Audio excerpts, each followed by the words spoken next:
Édesapa! Gina! Mostantól felnőtt leszel. Nem viselkedhetsz úgy, mint egy gyerek. Én a kezedbe adom a saját életedet, és az enyémet is. Mire esküszöl, Gina? Rád.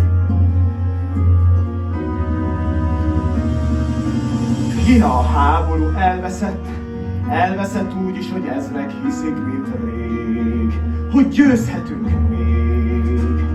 Én ott voltam, láttam, hogy történt. A reményét vesztett sereg, hogy hullik szét, ha nincs menedék.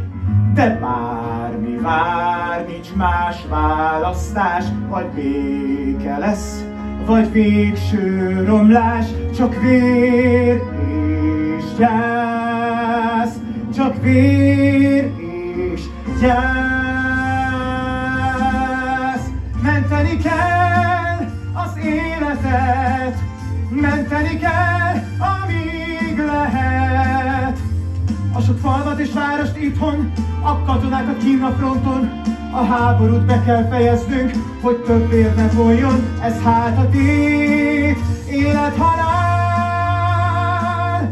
más út nincs már.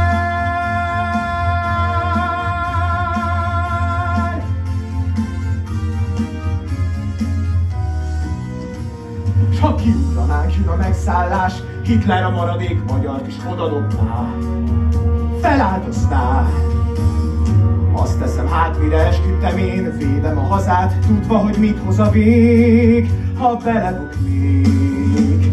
Egy új mohács, egy újabb rabság vár reánk, ha most elbuknánk. Csak vér és gyász, csak vér és gyász. Menteni kell az életet, menteni kell, amíg lehet. Menteni kell, mert hogyha nem tennék, elpusztul ez a kis nép. Menteni kell az életet, menteni kell, amíg lehet.